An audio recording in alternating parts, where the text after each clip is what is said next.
kama yuhibbu rabbuna warda, wassalatu wassalamu ala nabiyina Muhammad wa ala alihi wa sahbihi wa man sara ala nahjihi bi ihsanin ila yaumidin wa ba'd. Hadirin Allah muliakan, tidak ada kata yang pantas untuk kita ucapkan pada kesempatan kali ini kecuali bersyukur kepada Allah Subhanahu wa taala atas segala nikmatan karunia Allah berikan dan Allah limpahkan kepada kita, sebagaimana salawat dan salam semoga senantiasa tercurahkan kepada junjungan kita Nabi kita Muhammadin sallallahu alaihi wasallam beserta para keluarga, para sahabat dan orang-orang yang istiqomah berjalan di bawah naungan sunnah beliau sampai hari kiamat kelak. Hadirin yang Allah muliakan, khususnya ibu-ibu sekalian, karena ini awalnya kajian ibu-ibu tapi dibuka secara umum, bicara tentang wanita. Siapa sih wanita yang gak ingin mukanya kinclong gitu loh, mukanya berseri, mukanya bersih? Itulah dambaan banyak wanita, bahkan mungkin 99,99999% wanita ingin wajahnya kinclong. Terus 0,1%-nya pengennya apa? Pengennya kinclong banget gitu loh, atau bingit. Jadi itu keinginan dari, bisa dikatakan hampir semua wanita. Nah, dan keinginan itu kalau dalam rangka menyenangkan suami dan digunakan untuk ketaatan kepada Allah Subhanahu wa taala sebagai istri, maka nggak ada masalah sama sekali. Hanya saja pertanyaannya adalah, banyak di antara kita yang hanya fokus pada perawatan atau treatment kecantikan tertentu dan lupa bahwa ulama kita itu ternyata memberikan tips kepada kita.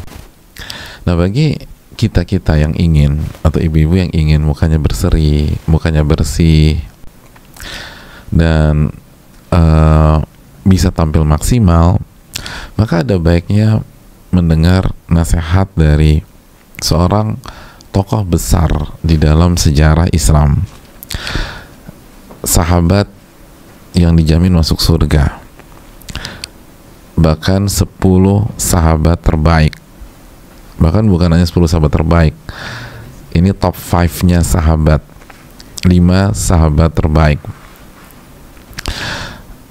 Dan di waktu yang sama beliau adalah menantu Rasul Sallallahu Alaihi Wasallam.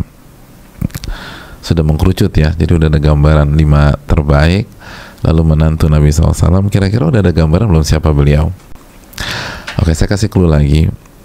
Bukan hanya menantu, tapi beliau menikahi 2 anak wanita Nabi SAW, tentu saja bukan pada waktu yang sama. Dan saya rasa hanya tinggal satu nama yang ada di benak kita. Siapa nama tersebut? Abdurrahman bin Auf? Ya bukanlah jamaah. Namanya adalah Utsman bin Affan radhiyallahu ta'ala an, Dzun Nurain, pemilik 2 cahaya, yang artinya pernah menjadi pemimpin dan mengimami 2 putri Nabi kita sallallahu alaihi wasallam. Beliau pernah memberikan sebuah kaidah besar kepada kita dalam masalah ini. Mari kita simak baik-baik. Beliau menyampaikan dalam sebuah nasihat, dan nasihat ini bisa dicek di dalam kitab Al-Adab Syar'iyah. Beliau radhiyallahu ta'ala anhu menuturkan, ma asarra ahadun sariratan illa adharaha Allahu ala safahati wajhihi wa falatati lisani. Tidaklah seseorang menyembunyikan rahasia, melakukan sebuah amalan rahasia, kecuali Allah Subhanahu wa taala akan tampakkan rahasia tersebut pada wajah dan mukanya. Allah akan perlihatkan rahasia tersebut di wajahnya dan di lisannya secara spontanitas.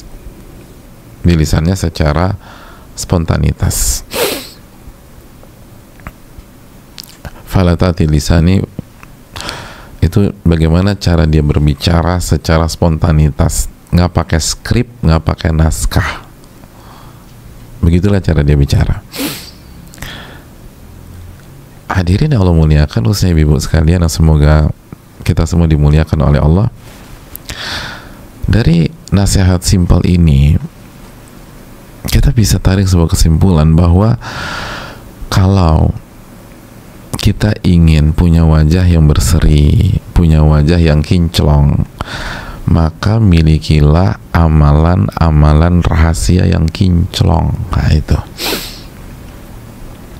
milikilah amalan-amalan rahasia yang kinclong. Jadi kalau amalan rahasia kita kinclong,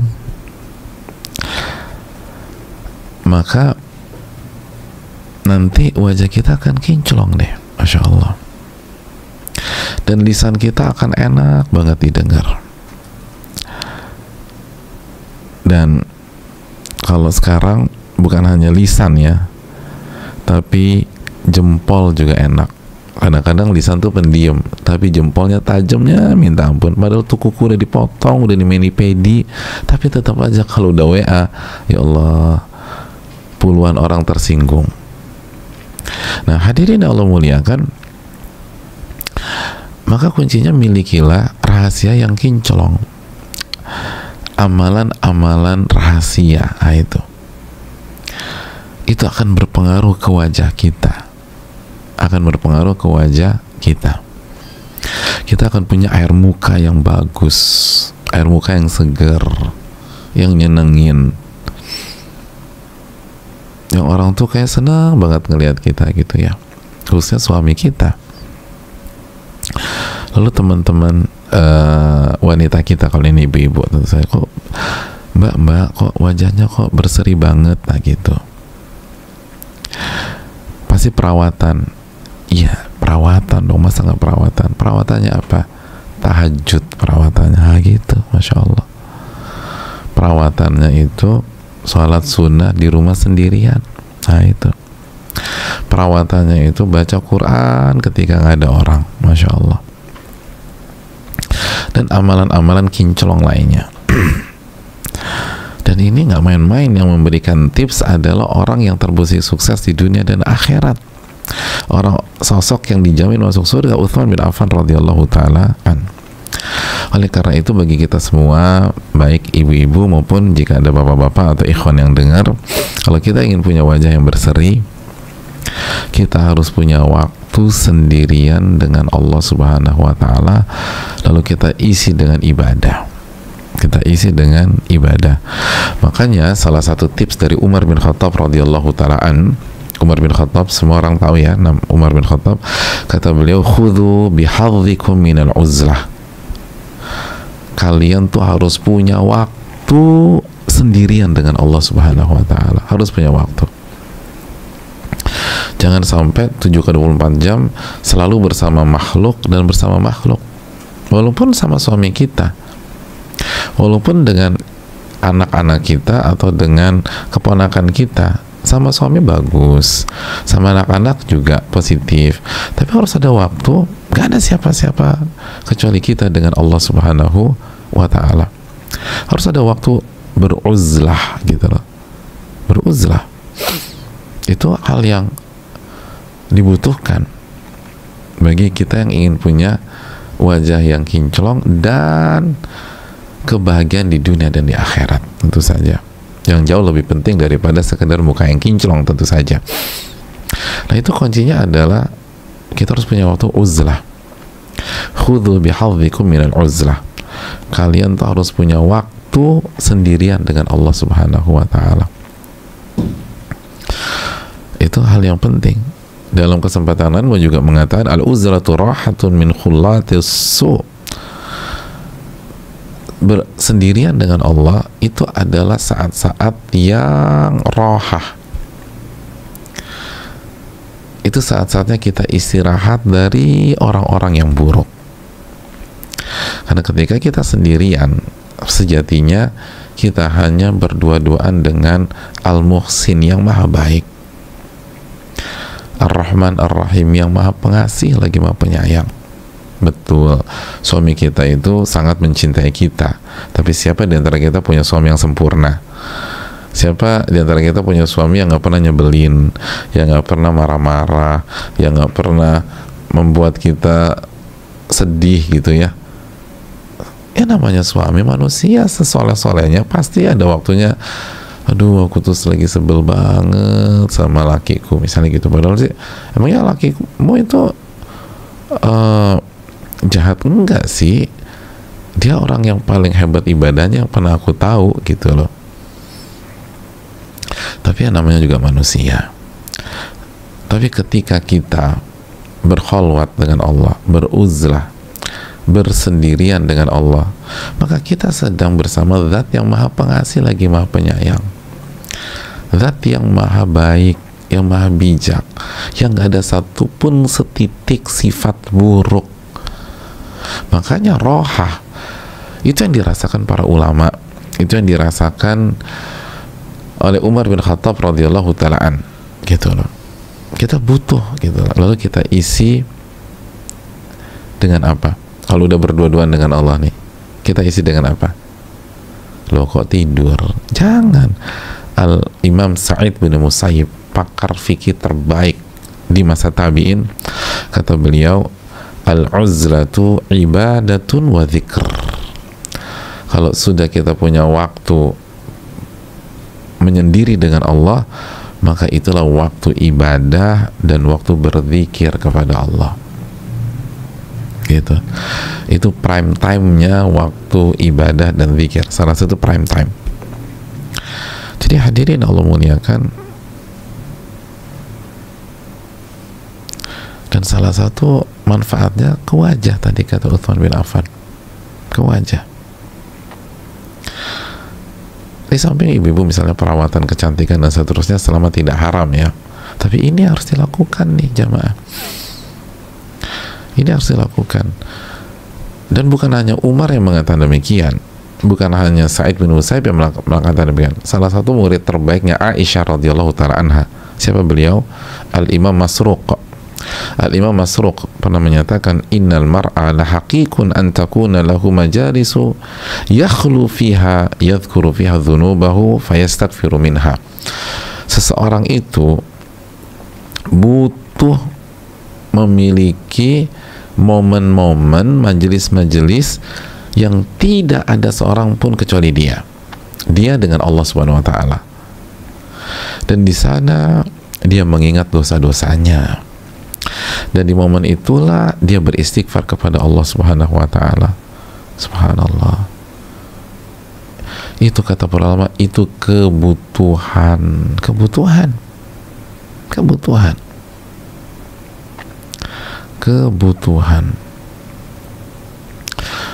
Makanya Al-Imam Ahmad bin Abdul Halim pun menyatakan, la budda lil abdi min uzlatin li ibadati. Seorang hamba itu harus punya waktu sendirian dengan Allah, atau berdua-duaan dengan Allah. Harus punya waktu. La budda lil abdi min uzlatin. Seorang hamba itu harus punya waktu sendirian dengan Allah, nggak ada siapapun, termasuk suaminya nggak ada. Untuk apa? Li ibadati, agar dia bisa ibadah kepada Allah, agar dia bisa ibadah kepada Allah, wa dzikrihi, agar dia bisa mengingat Allah Subhanahu wa taala. Dia ingat betapa baiknya Allah kepada dia, nikmat-nikmat Allah kepada dia, apa yang telah Allah berikan selama ini buat dia. Wa tilawati, dan waktu itu dia gunakan juga untuk membaca firman-firmannya. Dia gunakan untuk membaca kalamullah, membaca Al-Quranul Karim. Gak ada siapapun, suaminya gak ada, anak-anaknya gak tahu. Pada saat itu dia hanya dengan Allah, lalu dia baca firman-firman Allah tersebut. Wa muhasabatihi li nafsi, dan dia gunakan waktu itu untuk bermuhasabah, introspeksi diri, mengintrospeksi apa sih kekurangan aku nih selama ini, apa kekhilafan aku selama ini, apa dosa-dosaku dengan Allah. Berapa kali kita sholat itu khusyuk? Berarti kan mayoritas nggak khusyuk, hadirin. Itu yang harus kita resapi. Lalu sikap kita yang buruk di hadapan suami kita, orang-orang terdekat kita, betapa kita nggak memaksimalkan kebersamaan kita dengan orang tua kita misalnya. Itu saat-saat itulah waktunya kita bermuhasabah, wa du'aihi wa istighfarih, dan di saat itulah kita berdoa kepada Allah Subhanahu wa ta'ala, kita minta tolong sama Allah.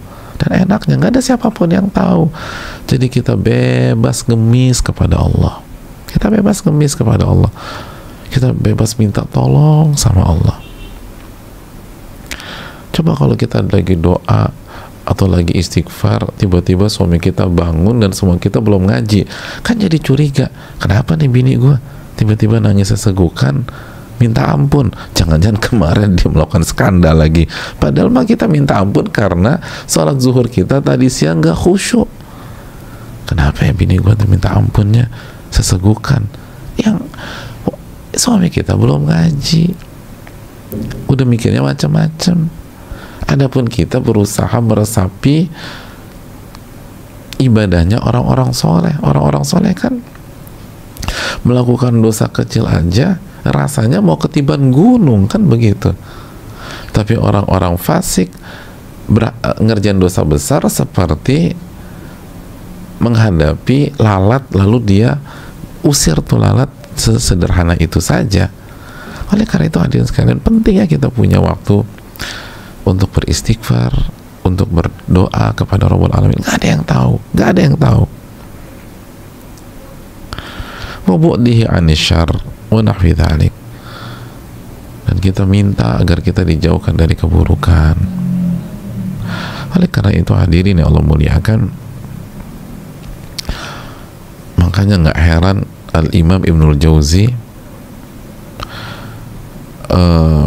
pernah mengatakan, masami'tu wa la ra'aitu kal uzlah rahatan wa izzan wa syarafa wa bu'dan anisu wa anisyar.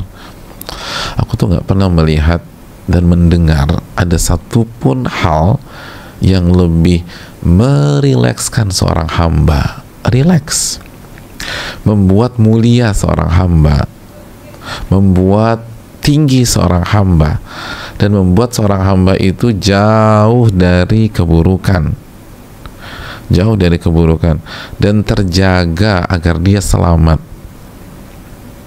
dan lebih membuat dia menjaga waktunya dibanding uzlah, dibanding uzlah. Itu tadi. Jadi kata Al-Imam Ibnul Jauzi rahimahullah, itu hadirin, uzlah tadi itu menyendiri dengan Allah, itu yang paling membuat rileks seorang hamba,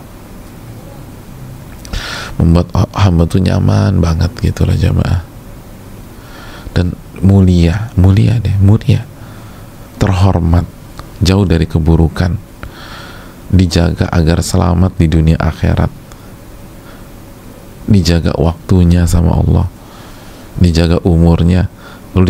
Terus juga kata Ibnu Jauzi ditambah lagi, catat tadi belum disebut, dijaga dari orang-orang yang hasad sama dia, gitu loh. Iya kan, kapan kita terkena atau rentan terkena dampak negatif orang-orang yang hasad sama kita? Saat kita berinteraksi sama manusia kan. Coba kalau kita nggak berinteraksi sama manusia, hidup kita udah sama Allah aja, udah kita nggak dengar orang ngomongin kita apa, atau kita nggak akan dijegal, kita nggak akan ditunjuk-tunjuk dan seterusnya. Udah enak tuh hidup kayak begitu. Jadi masya Allah ya, subhanallah. Jadi hadirin yang Allah muliakan, itu makanya nggak ada waktu lebih bagus menjaga kita dari orang yang hasad, orang yang mencela dan mencaci kami kita kecuali pada saat kita uzlah, pada saat kita uzlah. Makanya kan aku sih uzlah Pak Ustadz udah 2 pekan ini, tapi kenapa aku masih sakit hati aja? Emangnya Mbak waktu uzlah tuh ngapain? Aku buka-buka WA gitu loh sama instastoryku, ya pantesan aja sakit hati, yang dibuka gadgetnya juga, ngelihat grup, kesel lagi, ya Allah kok dia tega banget ngomong gini kepada aku, ya sakit hati lagi. Jadi kalau udah uzur, udah jangan pegang-pegang gadget, kecuali buka mushaf gitu loh. Mushaf yang ada di gadget, udah itu aja, yang lain jangan dibuka. Udah, kita dengan Allah Subhanahu wa Ta'ala. Lalu kita pikirkan akhirat, persiapan bertemu dengan Allah Subhanahu wa Ta'ala, itu yang terbaik udah. Jadi ini penting jemaah sekalian. Oleh karena itu tanya diri kita, coba tanya diri kita, sudahkah kita punya amalan rahasia? Sudahkah kita punya waktu khusus hanya bersama Allah Subhanahu wa Ta'ala? Hanya bersama Allah Subhanahu wa Ta'ala. Itu kebutuhan. Tadi kita udah jelaskan, kata Imam Ahmad bin Abdul Halim, itu keharusan. Itu keharusan. Itu keharusan. Kata Ibnul Jauzi tadi, nggak ada yang lebih bagus daripada menyendiri dengan Allah Subhanahu wa Ta'ala. Harus ada waktu untuk itu. Kata Imam Masruq tadi, kebutuhan. Itu juga nasihat Umar bin Khattab, harus sediakan waktu sehingga kita punya amalan-amalan rahasia. Itulah hadirin sekalian nasihat dari Nabi kita SAW. Ketika Nabi SAW bersabda, man istata'a minkum an yakuna lahu khiba'un minal amali salih falyaf'al. Barang siapa yang bisa memiliki amalan rahasia yang hanya dia dan Allahnya saja yang tahu, maka rahasiakan amalannya. Man istata'a minkum an yakuna lahu khiba'un minal amali salih falyaf'al. Karena di sini sahih. Di antaranya dikeluarkan oleh Imam Ibnu Mubarak dalam kitab Az-Zuhud, terus juga divalidkan oleh Syalbani dalam Sahih Jami dan lain-lain. Sekali lagi Nabi kita SAW yang menyarankan, barang siapa yang mampu menyembunyikan amal solehnya, maka sembunyikan amal solehnya. Barang siapa yang mampu punya amalan rahasia, maka rahasiakanlah amalannya. Jangan diumbar. Jangan diumbar, jamaah sekalian. Jangan diumbar. Itu hal yang harus kita camkan bersama-sama.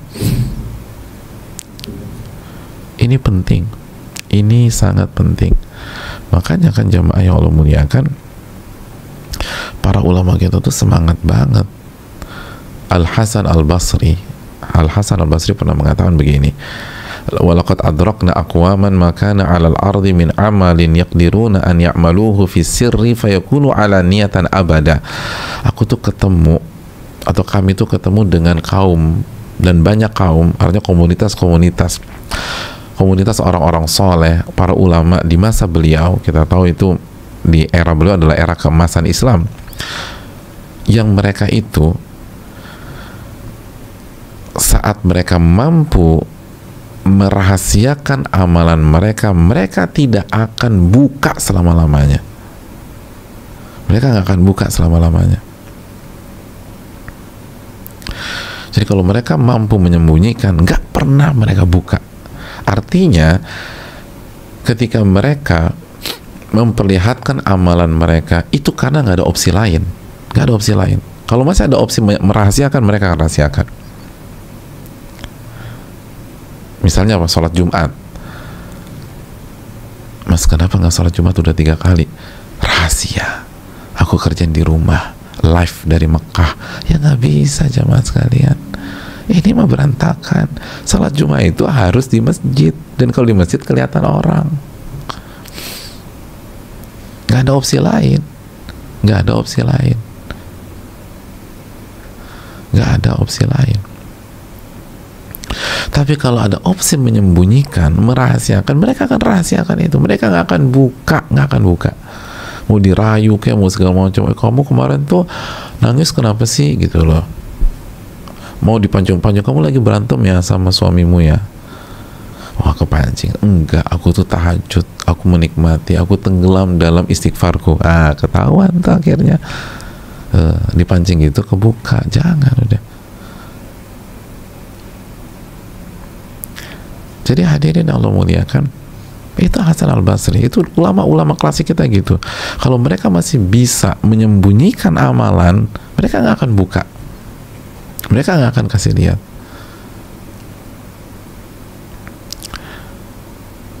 mereka nggak akan kasih lihat. Jadi udah tutup aja deh gitu loh. Kalau kita puasa sunnah, bukanya udah nggak usah ada orang tahu. Kenapa kalau pas kita buka, kita posting di grup, selamat berbuka sister, itu biar semua orang tahu Anda lagi berbuka. Jadi ngapain dibuka? Udah diem aja.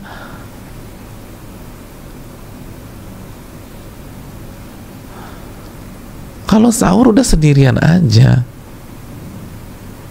nggak usah satu grup tahu. Satu grup WA itu berapa sih isinya? 200 orang. Berapa sih satu grup WA? Tuh 250 orang kurang lebih. Jadi udah semua orang tahu kita lagi sahur.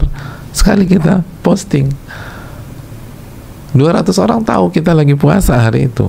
Udah sembunyikan, kenapa sih?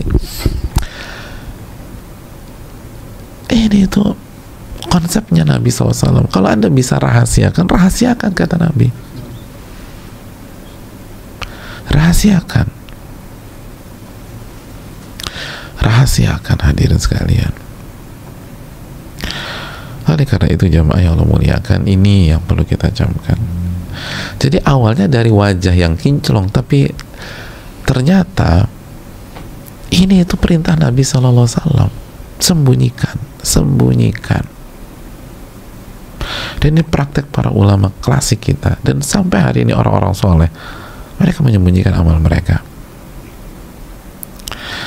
Nah hadirin yang Allah muliakan, ternyata khususnya buat ibu-ibu, ternyata ini bukan hanya tentang wajah yang kinclong, ada banyak keutamaan. Nah pertanyaan, apa aja sih keutamaannya biar kita tuh semakin semangat lagi merahasiakan dan menyembunyikan amal ibadah kita? Oke, kita bahas. Yang pertama, selain wajah yang kinclong tadi kata Utsman bin Affan, apa saja yang kita dapatkan kalau kita sembunyikan amalan kita? Yang pertama, menyembunyikan amal soleh itu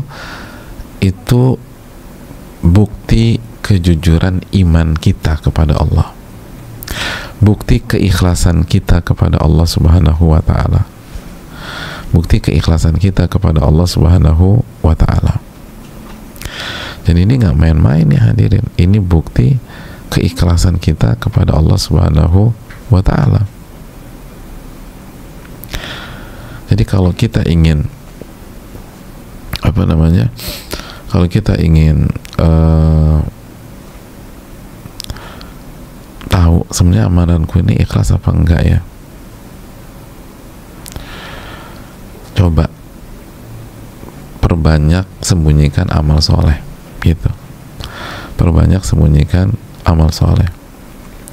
Makanya Al-Imam Wahab bin Munabbih, salah satu ulama klasik besar, itu memberikan nasihat kepada anaknya. Lihat nih, orang tua kasih nasihat ke anaknya gimana, kita lihat biar ibu-ibu khususnya atau bapak-bapak tahu gimana kasih nasihat ke anak-anak atau kasih nasihat ke keponakan. Kata Wahab bin Munabbih, ya bunai, wahai anakku, nak, akhlis ta'atallahi bisarirah, nak, bisariratin nasihatin yasdukullaha fiha fi'luka fil alaniyah. Nak, ikhlaskan ketaatanmu kepada Allah dengan mengerjakan amalan-amalan rahasia, dengan mengerjakan amalan-amalan rahasia yang hanya engkau dan Allah saja yang tahu. Kenapa demikian? Yasdukullaha fiha fi'luka fil alaniyah. Karena dengan engkau rajin mengerjakan amalan-amalan rahasia, maka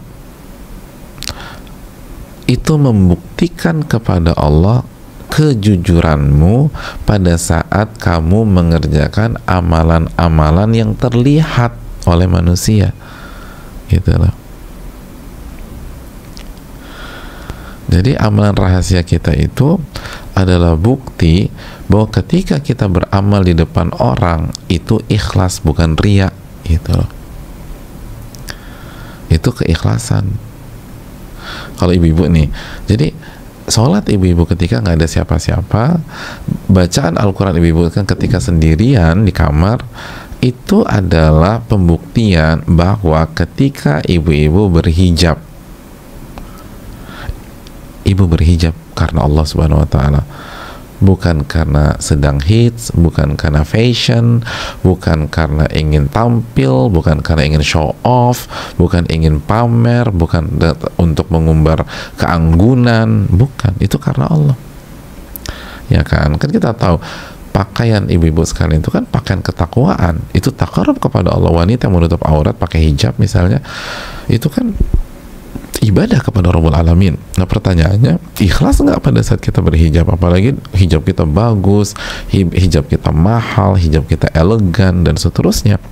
Dan itu kan salah satu hal yang paling susah di dunia ibu-ibu kan. Gimana menata hati ketika pakai busana, itu susah banget. Nah agar kita bisa menjaga keikhlasan pada saat kita berbusana yang baik, yang syar'i, kita harus punya amal rahasia yang bagus.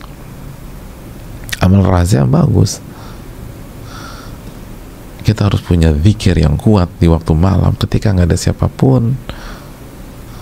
Kita harus baca Al-Quran ketika nggak ada siapapun, sehingga terbukti kejujuran kita. Kenapa terbukti kejujuran? Karena kualitas ibadah kita di depan orang dan di belakang orang sama. Nah, itu penting jemaah. Cara kita menyikapi Allah ketika di hadapan manusia, di hadapan orang, dan ketika nggak ada siapapun sama. Makanya ini bukan tentang wajah yang kinclong, ini pembuktian kejujuran kepada Allah, ini pembuktian keikhlasan kepada Allah. Anda ikhlas nggak selama ini? Kalau ikhlas, Anda harus punya amalan rahasia. Kita harus punya amalan rahasia. Ini sebuah kebutuhan bagi kita, sebuah kebutuhan.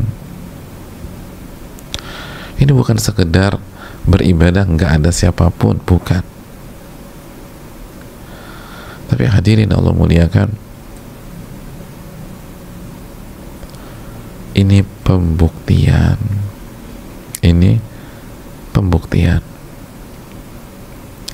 Makanya Al-Fudail bin Iyad pernah mengatakan, kana yuqal min akhlaqil anbiya wal asfiya al akhyar at-tahirah qulubuhum khalaiqu thalatha.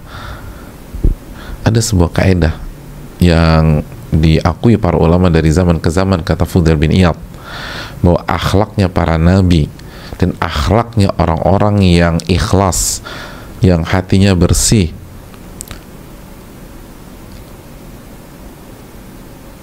adalah 3 akhlak atau 3 hal. Yang pertama al-hilm, kematangan, kedewasaan dalam bersikap. Yang kedua al-anah, tidak tergesa-gesa dalam bertindak dan bersikap. Jadi matang, dewasa, dan kalau berbicara atau bersikap tenang. Dan yang ketiga hadzun min qiyamil lail, mereka punya waktu dan porsi untuk qiyamul lail sendirian, gak ada siapapun. Itu hadirin, pada saat orang-orang gak ada gitu. Jadi hadirin yang Allah muliakan, itu kata Fudail bin Iyad, 3 hal yang dimiliki dan menjadi karakter, yang menjadi lifestyle dan pola hidup para nabi dan orang-orang soleh yang hatinya bersih, hatinya ikhlas, jujur sama Allah. Apa? Yang pertama al-hilm, kematangan, kedewasaan, wal ana, tidak tergesa-gesa dalam bersikap, merespon dan bertindak, semua tenang, calm gitu ya.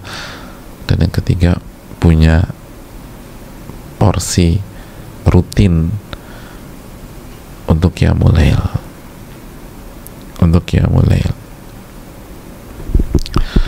Hadirin Allah muliakan, itu yang perlu kita camkan bersama-sama.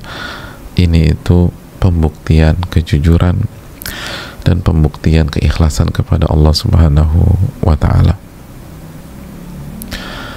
Jadi nggak ada ada alasan untuk tidak segera mencari amalan-amalan rahasia, nggak punya alasan untuk tidak memiliki amalan-amalan yang tidak ada yang mengetahuinya kecuali kita dengan Allah Subhanahu wa Ta'ala. Karena itu adalah hal yang penting sekali bagi kita.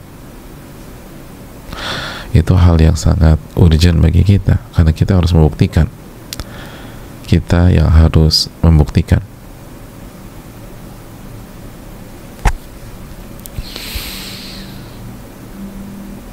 Makanya para ulama kita mengatakan bahwa agama kita akan senantiasa baik dan soleh jika rahasia kita menunjukkan bahwa penampilan kita di tengah manusia itu jujur. Jadi kita punya amalan rahasia yang baik, fungsinya untuk membuktikan kepada Allah bahwa ketika kita berbicara yang baik dan lemah lembut di hadapan orang, ketika kita bersikap baik dan halus di hadapan teman atau di hadapan sesama, itu ternyata itu jujur, ternyata itu jujur gitu loh.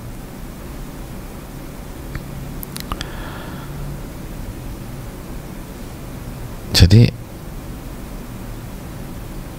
yang membuktikan sikap kita di depan orang itu kemunafikan atau itu sebuah kejujuran adalah amalan-amalan rahasia kita. Itu hadirin Allah muliakan. Baik ketika kita bersama orang-orang terdekat, istri, karena sebagian ulama klasik mengatakan sebagian ulama memasukkan sikap dengan istri itu termasuk amalan rahasia, atau sikap dengan suami dengan pasangan itu termasuk amalan rahasia, maupun ketika tidak ada siapapun, termasuk pasangan kita nggak ada, suami kita nggak ada, dan istri kita pun juga tidak ada. Itu lebih-lebih lagi. Ya. Jadi itu yang perlu kita camkan bersama-sama. Ingin tahu sejujur apa kita dalam hidup? Lihat amalan rahasia kita sekuat apa. Itu enak. Jadi kita bisa buktikan sendiri. Insyaallah ta'ala. Makanya nggak heran wajahnya dibuat kinclong sama Allah, dibuat berseri-seri gitu ya. Pokoknya sejuk aja, walaupun mungkin warna wajahnya itu nggak putih gitu loh, biasa aja, tapi ada keademan gitu loh, orang ngeliat tuh kayaknya sejuk aja, adem aja, pokoknya senang aja sama dia itu. Nah itu tuh hadirin Allah muliakan. Wallahu ta'ala alam bisawab. Ya, kita lanjutkan. Apalagi nih keutamaan kalau kita punya amalan rahasia dan kita nggak umbar. Yang kedua, ini penting, catat baik-baik. Amalan rahasia itu adalah salah satu sebab yang sangat kuat yang membuat Allah Subhanahu wa Ta'ala menjaga diri kita di saat ada ujian besar, ada fitnah besar,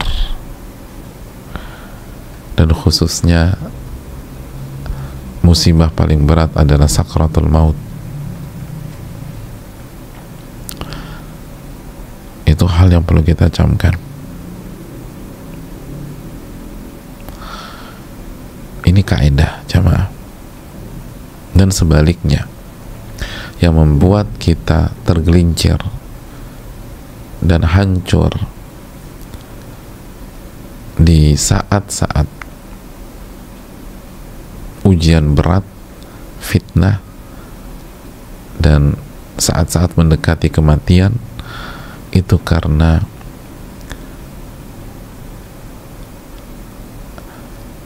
amalan rahasia kita buruk. Amalan rahasia kita buruk. Itu amalan rahasia kita buruk. Catat baik-baik kaidah Al-Imam Ibnul Qayyim. Kata Al-Imam Ibnul Qayyim, kata beliau, "Adz-dzunubul khafayat asbabul intikasat wa ibadatul khafa aslut thabat." Dosa-dosa yang rahasia itu penyebab orang-orang tergelincir, dan sebaliknya ibadah-ibadah rahasia itu yang membuat seseorang kokoh di saat ujian-ujian berat atau fitnah. Gitu hadirin.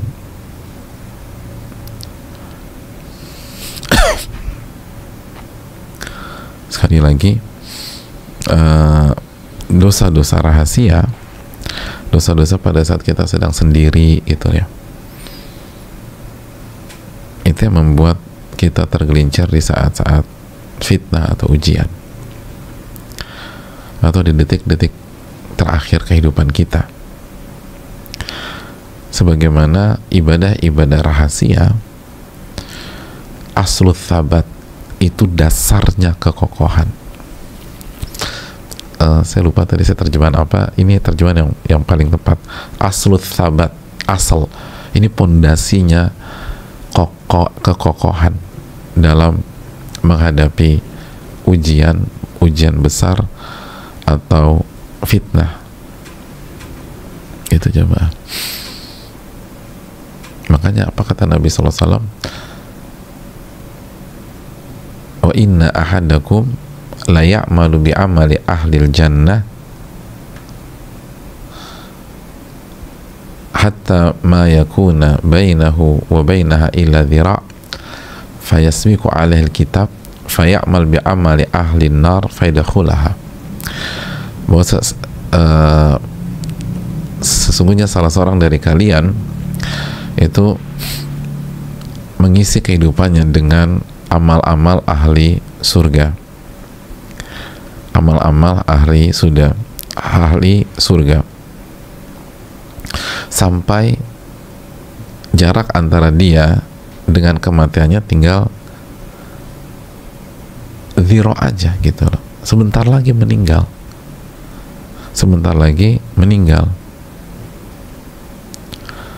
Terus apa yang terjadi? Fayasbiqu alaihil kitab, lalu catatan Allah tertulis lain, faya'mal bi amali ahlin nar. Lalu di last minute ya, di menjelang wafatnya itu dia mengerjakan amalan ahli neraka,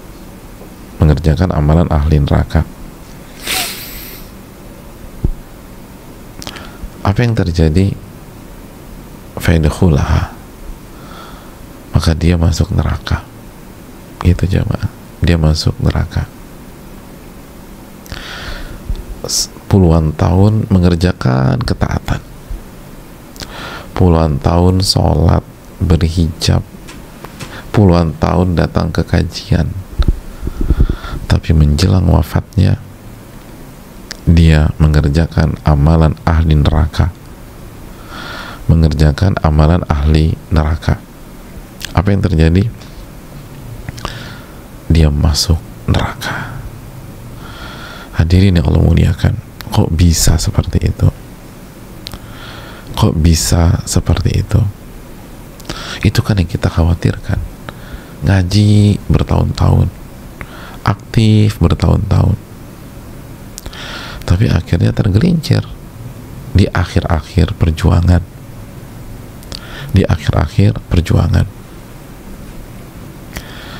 Oleh karena itu hadirin yang Allah muliakan, dalam riwayat yang lain dalam hadis Muslim, inna rajula la ya'malu zamana tawil bi amali ahlil jannah. Sesungguhnya ada orang yang dalam waktu yang sangat panjang mengerjakan amalan-amalan ahli surga. Thumma yukhtam lahu amaluhu bi amali ahli nar. Lalu dia tutup hidupnya dengan amalan ahli neraka. Na'udzubillah. Thumma na'udzubillah.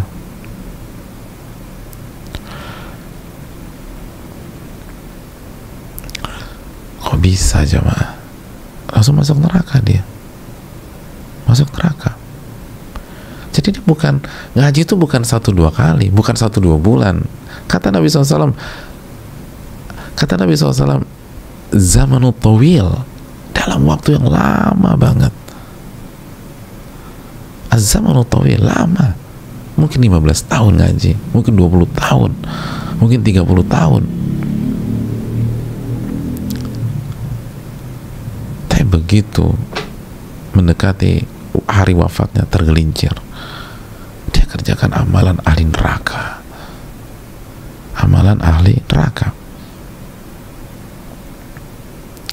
dan semua hancur, semua berakhir tragis.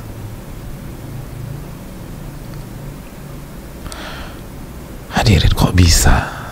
Bukankah Allah tidak zalim? Kok bisa seperti itu? Kenapa? Apa yang terjadi? Apa yang salah?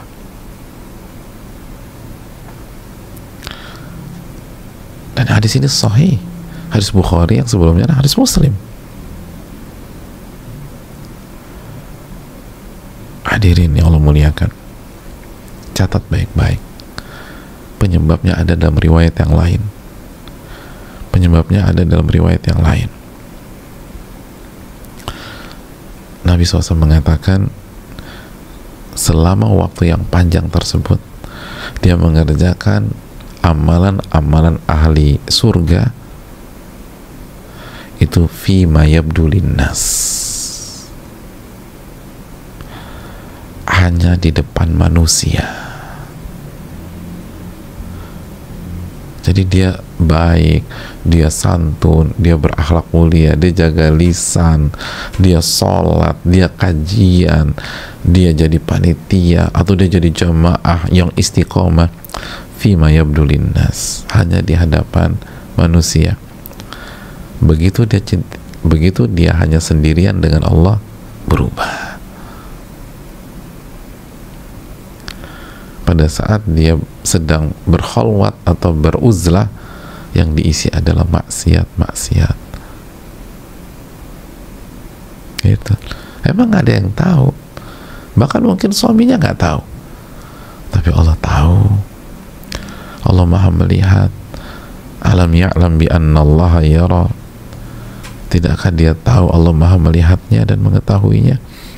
Jadi ini bukan kisah tragis. Ini sebenarnya hakikat diri dia, tapi nggak ada yang tahu karena teman-temannya pikir, oh ini orang baik, karena mereka nggak pernah tahu apa yang dia lakukan ketika sendirian, terkesan tragis. Ya Allah, tragis banget ya, kok bisa ya selama ini tuh kita ngaji bareng, tiba-tiba jatuh ke dalam jurang dosa lalu meninggal di sana. Hadirin, Allah tuh nggak zalim. Itu hakikat dia selama ini, cuman Anda nggak tahu aja.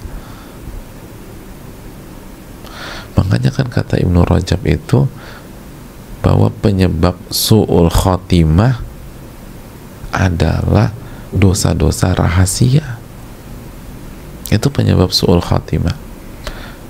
Penyebab meninggal yang buruk itu adalah kita tidak menjaga waktu-waktu rahasia kita dengan Allah. Subhanallah.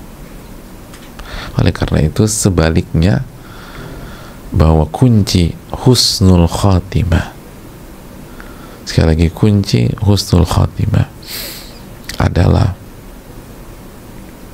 punya ibadah-ibadah rahasia, punya ibadah-ibadah rahasia. Makanya sekali kaidahnya, inna min asbabits sabat, sesungguhnya penyebab kokohnya iman, kokohnya diri ini di saat ada guncangan-guncangan dan musibah atau fitnah, ta'atul khalawati fima bainaka wa bainallah, ketaatan yang rahasia antara Anda dan Allah saja yang tahu. Wal muhasabah fima bainaka wa baina nafsik, dan suka muhasabah, introspeksi diri, muhasabah antara Anda dengan diri Anda saja dan Allah. Gitu. Baru yang ketiga, wasuhbah as-salihah fima bainaka wa bainan nas. Lalu kalau bergaul, Anda hanya mau bersahabat dengan orang-orang soleh aja. Itu tuh. Itu 3 kunci bisa kokoh walaupun badainya kuat banget. Sekali lagi, yang pertama apa? Ibadah rahasia antara kita dengan Allah. Terus yang kedua, suka muhasabah, suka introspeksi diri, suka ngitung-ngitung dosa dan kesalahan, lalu berusaha diperbaiki. Yang ketiga, kalaupun harus bergaul, kalaupun harus bersosialisasi, kita hanya bersahabat dengan orang-orang soleh. Kita hanya bersahabat dengan orang-orang soleh. Itu yang akan membuat Allah menolong kita pada saat musibah. Wallahu ta'ala alam bisawab. Kita lanjutkan jamaah sekalian. Keuntungan yang ketiga kalau kita punya amalan rahasia. Keuntungan yang ketiga, kita dapat pahala yang banyak, luar biasa. Kita dapat pahala yang sangat banyak dan luar biasa. Hadirin Allah muliakan, Allah berfirman dalam surat Al-Baqarah ayat 271, in tubdus sadaqat fani'immahi, kalau kalian perlihatkan sedekah kalian selama ikhlas, itu baik. Jadi kalau kita perlihatkan sedekah kita selama ikhlas, ya, itu baik. Wa in tukhfuha wa tu'tuha al-fuqara fa huwa khairun lakum. Dan apabila kalian sembunyikan sedekah-sedekah kalian itu, dan kalian tetap berikan kepada fuqara, fakir miskin, fa huwa khairun lakum, itu lebih baik buat kalian. Itu lebih baik untuk kalian. Gitu hadirin. Itu lebih baik untuk kalian. Jadi ayat ini secara gamblang menjelaskan bahwa sedekah rahasia itu pahalanya lebih besar daripada sedekah yang diketahui oleh pihak lain. Jadi itu kalau ngasih itu orang tuh nggak usah sampai tahu, apalagi sengaja dikasih tahu. Tapi kalau kita udah berusaha rahasia, ternyata terungkap, itu nggak ada masalah. Kita udah berusaha rahasiakan, ternyata terungkap, akhirnya kita dipuji, nggak usah khawatir, karena kata Nabi SAW, tilka ajilu busyral mu'min, itu kabar gembira yang Allah segerakan di dunia bagi seorang mukmin. Jadi pujian yang kita tidak undang, pujian yang kita tidak cari, pujian yang kita tidak inginkan, karena kita berusaha menyembunyikan amal soleh kita, tapi kalau Allah singkap, maka itu adalah kabar gembira dari Allah Subhanahu wa Ta'ala. Gitu hadirin.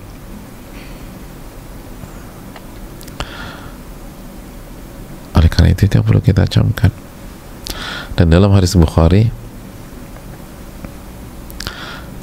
siapa orang-orang yang akan mendapatkan naungan Allah di hari kiamat? Dari 7 kelompok, lihat 2 yang Nabi sebutkan. Di antara 7 itu, warujulun tasaddaqa bisadaqatin fa akhfaha hatta la ta'lam hatta la ta'lam shimaluhu ma tunfiqu yaminuh. Seseorang yang apabila bersedekah, apabila memberi, dia sembunyikan sampai tangan kirinya tidak tahu apa yang diinfakkan tangan kanannya. Masya Allah. Sampai tangan kirinya tidak tahu apa yang diinfakkan tangan kanannya. Kata para ulama, gini loh hadirin, saya mau tanya sama kita semua, ibu-ibu nih, ibu-ibu, kalau ibu-ibu jemput anak ke sekolah, yang ikut tangan kanan apa tangan kiri? Maksudnya, iya, siapa yang ikut, siapa yang di rumah, tangan kanan apa tangan kiri? Ya dua-duanya lah Pak Ustadz, nggak mungkin salah satu ketinggalan, itu tangan kanan, tangan kiri selalu kompak. Oh gitu, iya. Oke, kalau ibu-ibu ke pengajian, yang ikut tangan kanan apa tangan kiri? Ya dua-duanya lah Pak Ustadz. Artinya adalah tangan kiri itu selalu setia menemani tangan kanan, dan begitu juga sebaliknya.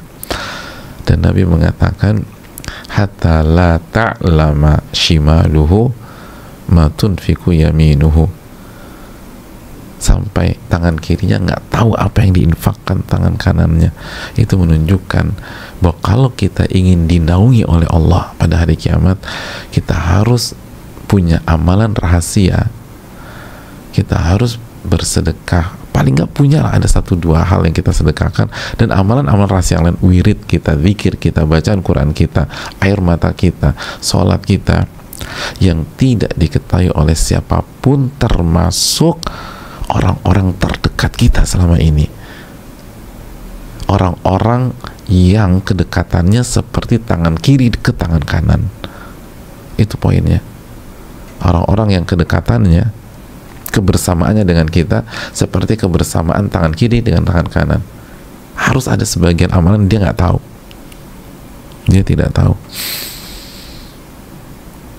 Itu tuh, baru Allah akan kasih naungan pada hari kiamat nanti. Lalu yang terakhir dari 7 golongan itu, warajulun dzakarallah khalian fafadat ainah, seseorang yang berzikir kepada Allah, mengingat Allah khalian, ketika sedang sendiri, khalian, ketika sedang sendirian, lalu air matanya pun menetes dari kedua matanya. Itu yang akan dinaungi oleh Allah pada hari kiamat kelak, yang akan dinaungi oleh Allah Subhanahu wa ta'ala. Seseorang yang berzikir kepada Allah ketika nggak ada seorang pun, hanya dia dengan Allah, lalu air matanya menetes,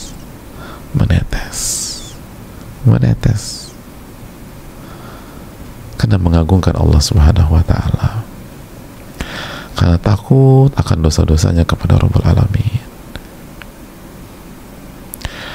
karena terharu betapa baiknya Allah kepada dia. Padahal dia banyak dosa, dia banyak khilaf, dia banyak kesalahan. Gak pantas kita dapat ini semua. Siapa yang kasih semua ini? Allah Subhanahu wa ta'ala. Tanpa terasa air mata itu berjatuhan, membasahi pipinya, menetes ke sajadahnya atau ke spray kasurnya, dan nggak ada yang tahu pada saat itu, nggak ada yang tahu, hanya dia dengan Rabbul Alamin. Itu orang-orang yang akan dinaungi oleh Allah pada hari kiamat kelak. Masya Allah, ini pahala luar biasa jemaah, pahala luar biasa. Oleh karena itu,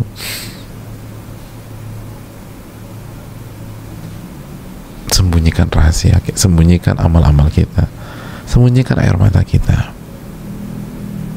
Sayang kalau diumbar, pahalanya besar sekali, pahalanya luar biasa.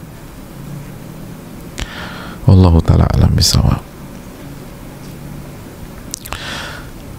Yang berikutnya jemaah, yang berikutnya, apa sih keuntungan kalau kita punya amalan rahasia?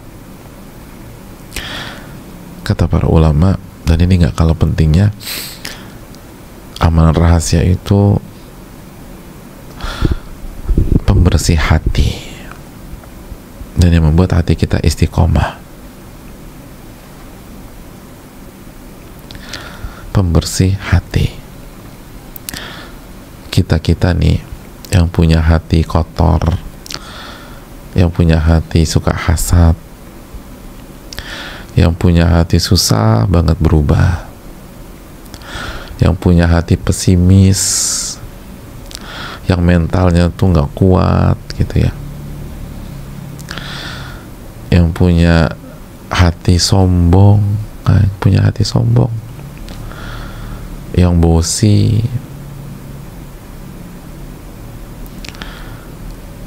yang punya hati merasa tinggi gitu, hatinya ala-ala madam gitu, princess, terus jatuh lagi. Salah satu caranya amalan rahasia. Amalan rahasia. Sebagian para ulama menyampaikan, catat baik-baik kaidah ini, man aktsara ibadata sir aslahallahu lahu qalbahu sya'al abdu am aba. Masya Allah. Barang siapa yang memperbanyak ibadah-ibadah rahasia, maka Allah akan perbaiki hatinya, dia inginkan atau dia tidak inginkan. Allahu Akbar. Dia inginkan atau dia nggak inginkan, Allah akan perbaiki hatinya. Jadi contoh, dia tuh misalnya dia punya, kan kita punya banyak PR hati ya. Misalnya kita pengen perbaiki hati kita biar nggak sombong, biar nggak angkuh. Konsentrasi kita di sana seringkali kan seringkali kita susah fokus ke dua hal ya, kita fokus ke satu hal. Padahal di waktu yang sama kita juga punya sifat pelit gitu loh. Atau kita punya PR tentang masalah riya. Itu kalau kita sembunyikan amalan hati kita, kalau kita sembunyikan ibadah dan kita punya ibadah-ibadah rahasia, itu bukan hanya kesombongan yang Allah hilangkan, riya kita pun Allah hilangkan. Padahal kita konsentrasinya hanya ke kesombongan, misalnya begitu. Kita konsentrasinya hanya ke kesombongan, pelitnya Allah hilangkan juga. Keras kepalanya Allah hilangkan. Padahal keras kepala belum masuk agenda kita. Aduh, ngatasin sombong aja susah banget. Nanti satu-satu deh. Aku yang penting jangan sombong dulu deh.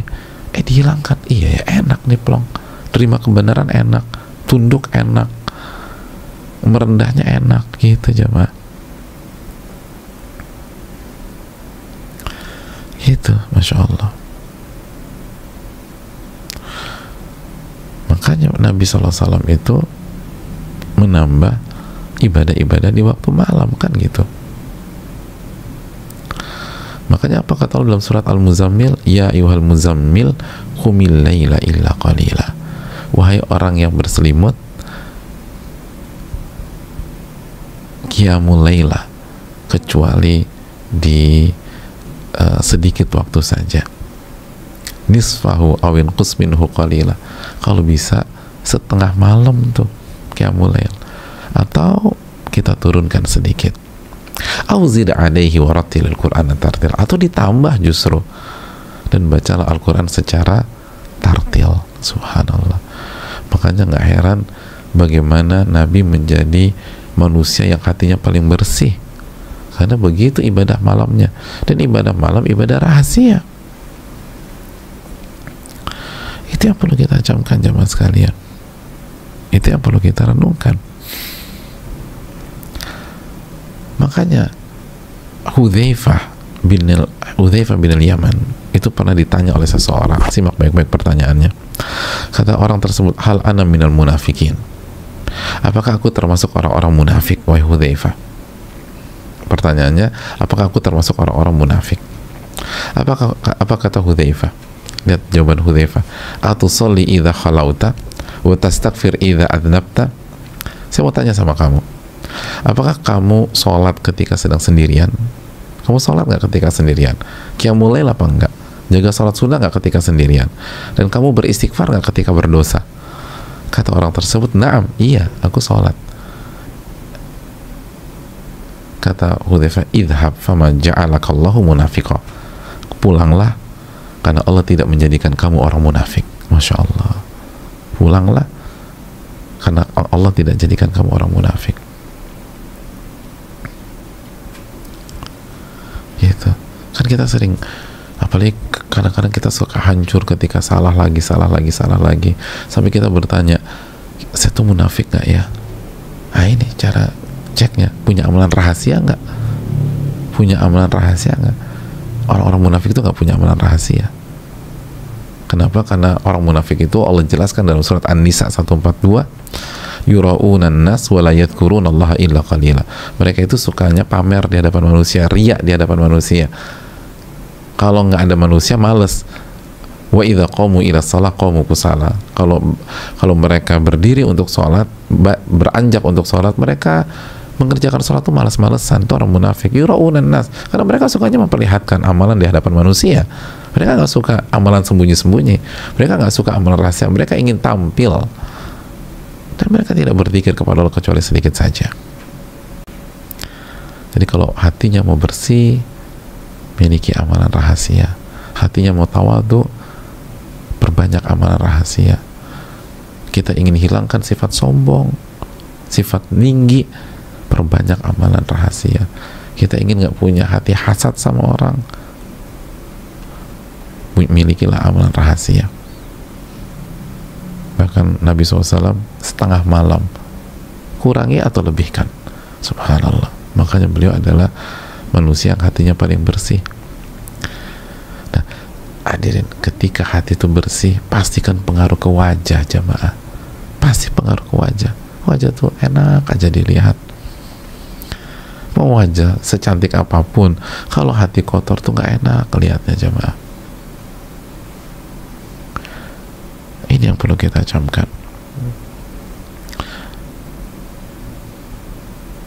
Perbanyak koleksi kita dari amalan-amalan rahasia. Ini yang bisa disampaikan, semoga bermanfaat, dan kita buka sesi tanya jawab. Wassalamualaikum warahmatullahi wabarakatuh.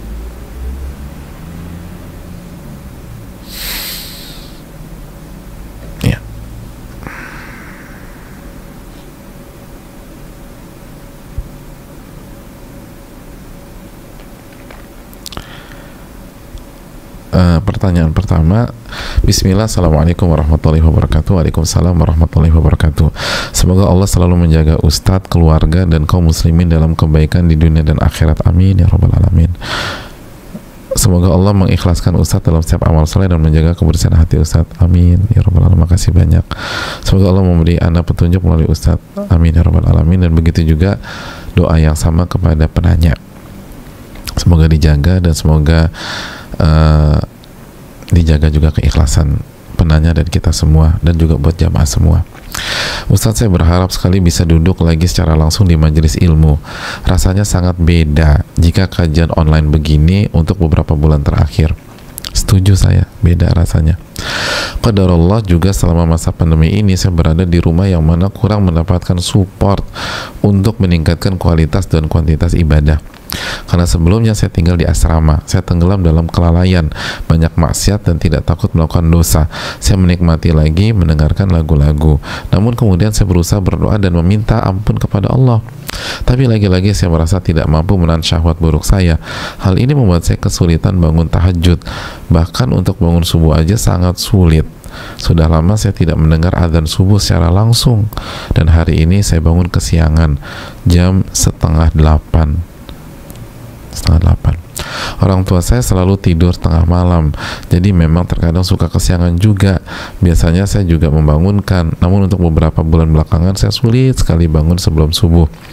Sekarang saya sedang out dari beberapa sosial media karena ingin membersihkan hati dulu. Ustadz, mohon nasihatnya, saya sangat lelah dalam keadaan seperti ini. Jazakallah khairan. Ustadz sehat selalu ya. Semoga selalu Allah berikan kesempatan untuk menyebarkan ilmu dan kebaikan untuk kami semua. Barakallahu fiik. Wa iyaki, terima kasih atas nasihatnya kepada saya. saya sangat hargai, dan semoga Allah mengijabah doa-doa kita. Yang pertama, memang cukup fatal ya kesalahannya, kita kesiangan subuh, apalagi subuh bangunnya jam 7:30. Namun di sisi lain, saya melihat tanda kebaikan dari pertanyaan ini, karena hanya orang yang berusaha jujur dan berusaha ingin berubah yang berani bertanya seperti ini, berani ngaku sholatnya bangunnya jam 7:30. Dan ini insya Allah awal dari pertobatan, awal dari kebaikan. Maka jujurlah sama Allah Subhanahu wa Ta'ala. Terus amalkan surat Al-Fatihah lah jamaah. Iyyaka na'budu wa iyyaka nasta'in. Hanya kepada Allah, hanya kepada Engkau kami beribadah, dan hanya kepada Engkau kami meminta pertolongan. Jadi minta tolong sama Allah gitu loh, agar Allah bangunkan kita tepat waktu. Minimum subuh bangun, syukur-syukur bisa tahajud dulu, minta tolong gitu loh. Sebelum tidur tuh angkat tangan, minta tolong sama Allah Subhanahu wa Ta'ala. Tolong ya Allah bangunkan hamba, ya Allah tolong bangunkan hamba. Dan keluarkan air mata kita, nangislah sama Allah, biar Allah tolong kita, biar Allah lindungi, biar Allah bantu kita. Kita ini seringkali lupa minta tolong sama Allah, padahal Allah berfirman, ud'uni astajib lakum, minta kepada aku akan kabulkan. Jadi kadang-kadang kita tuh minta tolong hanya untuk urusan dunia, untuk ibadah minta tolonglah kepada Allah. Dan ngemis gitu minta tolong ya Allah, tolong ya Allah, tolong bangunkan saya untuk tahajud dan qiyamul lail, lalu bangunkan saya untuk subuh. Coba deh, andalkan dulu Al-Qadir, andalkan dulu Al-Qawi sebelum kita andalkan backer kita. Karena kalau Allah Subhanahu wa Ta'ala ingin kita bangun, itu nggak pakai backer juga bangun jamaah. Bahkan duluan kita yang bangun daripada bakernya yang bangun gitu. Bakernya baru bunyi setelah 10 menit kita bangun, jadi duluan kita yang bangun daripada tuh baker. Kenapa? Siapa yang bangunkan? Allah Subhanahu wa Ta'ala. Jadi andalkan Allah Subhanahu wa Ta'ala, itu yang penting. Terus yang kedua tadi, perbanyak amalan rahasia. Ini kajian kita, amalkan kajian kita, amalkan kajian kita. Karena ini penanya pertama, ini kita baru mulai 5 menit kajian udah nanya, Masya Allah, semangat. Jadi tinggal diamalin kajian kita sekarang. Terus yang tadi ingat, kalau bergaul hanya bersahabat dengan orang-orang soleh yang berusaha menjaga kesolehan, itu penting. Perbanyak istighfar sama Allah, istighfar. Insya Allah bisa. Udah banyak orang yang berhasil Allah tolong ketika dia bertawakal kepada Allah. Ingat, wa man yatawakkal 'ala Allah fahuwa hasbuh. Barang siapa yang bertawakal kepada Allah akan cukupkan. Baru setelah bertawakal minta pertolongan sama Allah, baru kita ikhtiar, kita pasang backer. Kalau nggak bisa 1, 2, kalau nggak bisa 2, 3. Terus kita minta tolong teman-teman kita, tolong bangunin gue ya, lo miss call gue sampai gue bangun gitu. Minta tolong. Kalau orang rumah nggak bisa, teman suruh miss callin terus. Dan kalau ternyata ringtone-nya nggak kenceng, ya harus beli backer. Cari backer yang paling kenceng gitu loh. Cari backer yang paling kenceng.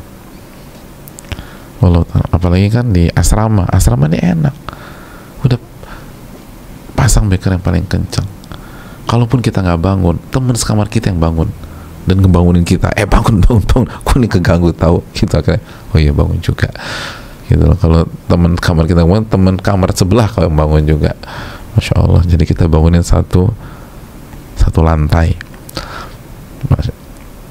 ya Allah Ta'ala bisa. Jadi intinya berusaha, berikhtiar, tapi tawakal sama Allah. Dan memang beda, datang langsung kajian dengan ini beda, tapi ini yang bisa kita lakukan. Ya udah, fattaqullaha mastata'tum, bertakwalah kepada Allah semampu kalian. Dan kita jangan buka pintu buat si syaitan. Nanti syaitan goda lagi, ya beda, jadi nggak usah kajian online, nanti aja nunggu ketika kajian di masjid dibuka kembali. Akhirnya kita nggak ngaji futur, kita down, dan akhirnya kita tenggelam dalam dosa. Jadi walaupun beda, tetap kajian online, karena hanya ini maksimal, ikhtiar maksimal yang bisa kita lakukan. Wallahu taala bisa, mungkin itu.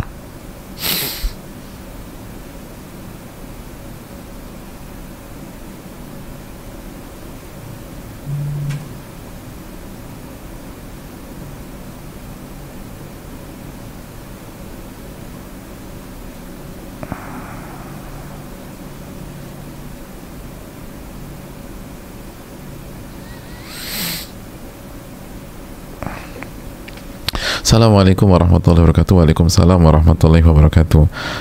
Ustadzuna Muhammad Nuzul Fikri hafidhakumullah wa iyyak.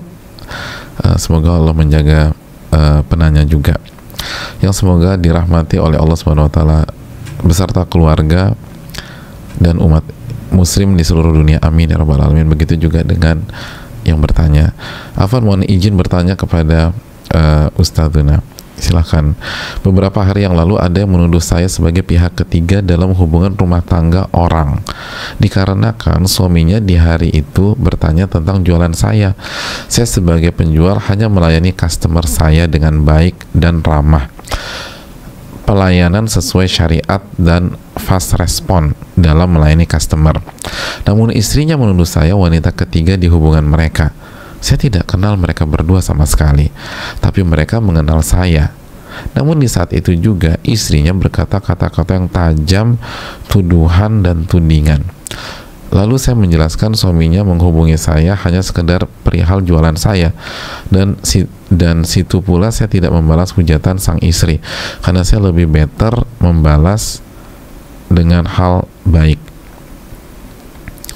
Ya, better nggak perlu pakai lebih lagi kali ya. Saya lebih better ya. Saya lebih better membalas dengan hal baik dan berusaha melemahkan hawa nafsu saya sendiri biidznillah, karena saya single parents dan penjual di online shop. Apakah tindakan saya sudah betul? Wahai Ustadz, jazakallah khairan Ustadzana, barakallahu fikum, barakallah wa iyyak. Terima kasih atas pertanyaannya. Begitu juga penanya pertama, jazakallah khairan atas pertanyaannya.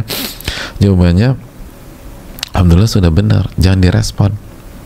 Masih ingat kajian Riyadhus Shalihin kita, khudhil afwa wa'mur bil urfi wa'arid anil jahilin. Maafkan dan terus mengajak kepada kebaikan, dan berpalinglah dari orang yang bersikap bodoh. Orang yang bersikap bodoh, menuduh orang sebagai pihak ketiga tanpa bukti, itu kan sikap yang bodoh, hadirin sekalian. Jadi nggak usah direspon. Itulah surat Al-A'raf ayat 199. Khudhil afwa, maafkan, tetap ajak yang baik, dan berpalinglah. Jadilah hamba-hamba Allah. Hamba-hamba Allah, masih ingat dalam surat Al-Furqan ayat 63 kalau nggak salah ya, wa ibadur rahmanil ladzina yamshuna 'alal ardi hauna, dan hamba-hamba Ar-Rahman yang berjalan di atas permukaan bumi dengan kerendahan. Wa idza khatabahumul jahiluna qalu salama. Dan orang-orang yang apabila diajak bicara oleh orang yang bersikap bodoh dan berkata-kata bodoh, mereka merespon dengan baik, nggak terprovokasi, tidak terprovokasi. Sama seperti ucapan Utsman bin Affan, barang siapa yang membuat sebuah amalan rahasia, maka akan terlihat di wajahnya yang berseri dan lisannya, gitu loh. Lisan itu cerminan hati seseorang. Jadi kalau orang lisannya sumpah serapah, tajam dan seterusnya, padahal juga nggak benar. Benar aja nggak boleh begitu, apalagi nggak benar. Maka itulah kualitas hati seseorang. Nah, kita jangan terpancing. Kita berusaha menata hati, gitu loh. Ingat para ulama, kita sudah sempat sebutkan Ibnu Sahnun misalnya, ketika dicela, dicaci maki orang, beliau hanya mengucapkan jazakallah khairan. Itu aja udah, jazakallah khairan. Itu para ulama kita. Udah, jangan terprovokasi. Udah benar, alhamdulillah. Dan juga ingat, Allah maha melihat dan maha besar Allah subhanahu wa ta'ala. Itu poinnya. Dan ingat, Allah akan memberikan kita pahala besar, dan Allah akan semakin sayang sama kita. Innallaha ma'as sabirin. Sesungguhnya Allah bersama orang-orang yang sabar. Alhamdulillah. Pertanyaan ketiga, Ustadz mau bertanya. Saya nggak mau bertanya, kok Ustadz mau bertanya? Penanya yang mau bertanya. Kan ada yang mendekat dan ajak serius untuk berumah tangga. Saat itu hati belum ada rasa suka sama sekali. Aku istikharah tapi membingungkan jawabannya. Hati ini mantap tapi justru si laki-laki menjauh, jadi mesti ambil jawaban atau solusinya bagaimana ya Ustadz? Hadirin yang Allah muliakan, setelah kita istikharah, lalu tugas kita tinggal berikhtiar semaksimal mungkin, lalu lihat Allah dekatkan atau Allah jauhkan, Allah mudahkan, lancarkan atau Allah palingkan. Kalau Allah mudahkan, lancarkan, berarti insya Allah itu jawaban dari istikharah kita. Tapi kalau Allah palingkan, Allah persulit, maka itu juga jawaban dari istikharah kita bahwa dia bukan yang terbaik buat kita. Jadi nggak usah galau, itu jawabannya. Kan makanya doa istikharah kan bunyinya apa? In kunta ta'lam anna hadzal amra khairun li fi dini wa ma'ashi wa akibati amri ajili amri wa ajili faqdurhu li. Wujudkan dan takdirkan ya Allah. Wassirhu li, mudahkan, terus tsumma barik li fi, lalu berikan keberkahan. Jadi kalau ini yang terbaik, mudahkan, mudah prosesnya. Tapi kalau ini buruk, kita fasrifu anni, kita minta ya Allah palingkan dia dariku, wasrifni anhu, palingkan aku dari dia. Jadi ketika dia berpaling atau kita berpaling, itu berarti jawaban ini bukan yang terbaik. Allah Ta'ala bisa mungkin itu.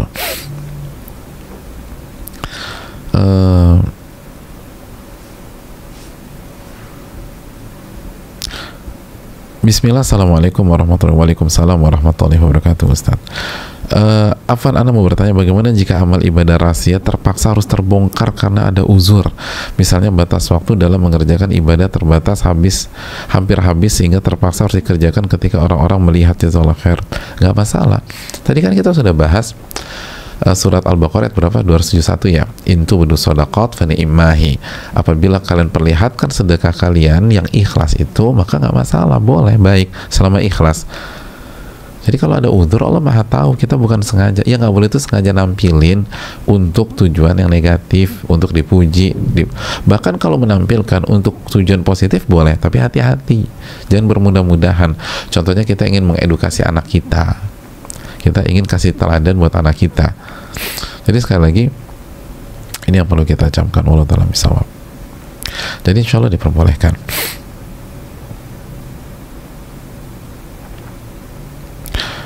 Suami setiap bulan selalu mentransfer uang ke rekening istri. Apakah uang tersebut boleh digunakan oleh istri untuk bersedekah tanpa sepengetahuan suami? Karena istri ingin mempunyai amalan tersembunyi yang tidak diketahui orang lain termasuk suaminya. Transfer tiap bulan ini untuk apa gitu loh. Tapi kalau uang itu ditransfer oleh suami ke istrinya untuk bayar kontrakan, justru diserkahin, kontrakan nggak dibayar-bayar, ini kan nggak boleh. Jadi ini untuk apa? Kalau untuk nafkah, jadi transfer sebagai uangnya istri, uang istri ini, maka insya Allah diperbolehkan. Dalilnya apa? Dalilnya ketika Nabi SAW mengumpulkan para wanita pada saat itu, lalu Nabi SAW mengatakan, wahai para wanita, tasaddaqna, bersedekahlah kalian. Dan para wanita yang berkumpul bersama Nabi pada saat itu, secara spontanitas bersedekah dengan apa yang mereka punya pada saat itu. Jadi on the spot sedekahnya. Dari sini para ulama mengatakan, apabila itu milik si wanita, uang itu atau harta itu milik si wanita, maka dia boleh sedekah tanpa izin suami terlebih dahulu, asal miliknya ya, bukan uang suami, tapi miliknya dia. Walaupun itu awalnya berasal dari suami. Gitu loh.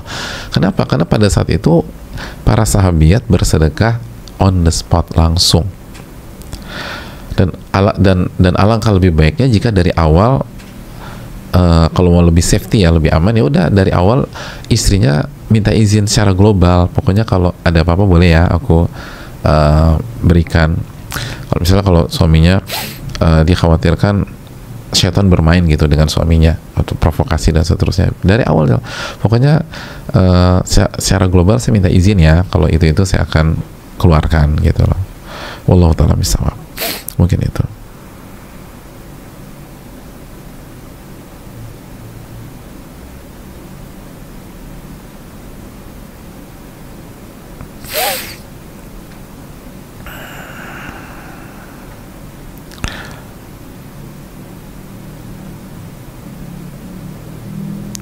Assalamualaikum warahmatullahi wabarakatuh. Waalaikumsalam warahmatullahi wabarakatuh. Semoga Allah subhanahu wa ta'ala senantiasa menjaga dan memberkahi Ustadz, keluarga, dan seluruh kaum muslimin dimanapun berada. Amin ya rabbal alamin.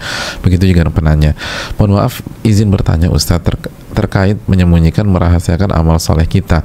Apakah ketika kita share catatan kajian yang rutin kita ikuti termasuk menampakkan amal soleh kita? Apa baiknya catatan kajian cukup kita keep dan amalkan sendiri sebagaimana amal rahasia? Syukron wa jazakallahu khairan Ustaz. Terima kasih atas pertanyaannya. Yang pertama, ini penting, kalau maksudnya share catatan secara umum, maka ini bukan hanya berkaitan dengan amal rahasia, tapi adabnya kita harus minta izin sama guru kita atau ustadz kita, karena di share secara umum. Itu adab dalam dunia ilmu. Bahkan dulu saya ingat banget, ada salah satu teman sekelas itu catatannya komplit banget dalam ilmu usul fikih, lalu saking komplitnya di share ke kita semua, bahkan bukan hanya buat kita ke adik kelas kita juga. Begitu syekh kita tahu, hafizahullah ta'ala, beliau tuh tegur, kalau ingin men-share secara umum tolong kasih ke saya dulu, karena bisa jadi tulisan Anda tuh salah, karena ini udah secara umum, kalau salah semuanya salah. Tapi kalau misalnya share-nya hanya ke 1-2 pihak, keterbataslah teman kita atau pasangan kita atau sahabat kita, udah 1-2 orang aja, maka insya Allah nggak ada masalah sama sekali. Dan ini tidak termasuk menyembunyikan amal, karena namanya majelis ilmu kan memang terlihat gitu loh. Majelis ilmu memang terlihat. Wallahu ta'ala misal, mungkin itu. Wallahu ta'ala. Ya. Saya rasa cukup sampai di sini. Terima kasih banyak atas atensi dan perhatian, dan mohon maaf tidak semua pertanyaan bisa terjawab, tapi insya Allah yang bertanya sudah mendapatkan pahala bertanya, karena bertanya tuh juga ada pahalanya jamaah sekalian, karena mengamalkan perintah Allah, fas'alu ala dzikri in kuntum la ta'lamun, bertanyalah kepada ahli ilmu jika kalian tidak mengetahui, dalam surat Al-Anbiya ayat 7. Jadi insya Allah walaupun tidak terjawab karena keterbatasan ilmu saya dan keterbatasan waktu juga, tapi yang bertanya insya Allah sudah mendapatkan pahalanya. Terus semangat, makasih banyak, semoga bermanfaat khususnya bagi yang berbicara maupun yang mendengarkan, dan semoga bisa diamalkan. Mulai sekarang perbanyak amalan-amalan rahasia, karena ini penting banget, dan kita minta kepada Allah agar Allah memberikan kita ilmu bermanfaat dan menjauhkan dan menjaga kita dari ilmu yang tidak bermanfaat, dan semoga Allah menerima amal ibadah kita. Rabbana taqabbal minna, Allahumma inna nas'aluka ilman nafi'an wa na'udzubika min ilmin la yanfa'. Subhanakallahumma bihamdika asyhadu an la ilaha illa anta astaghfiruka wa atubu ilaik. Assalamualaikum warahmatullahi wabarakatuh.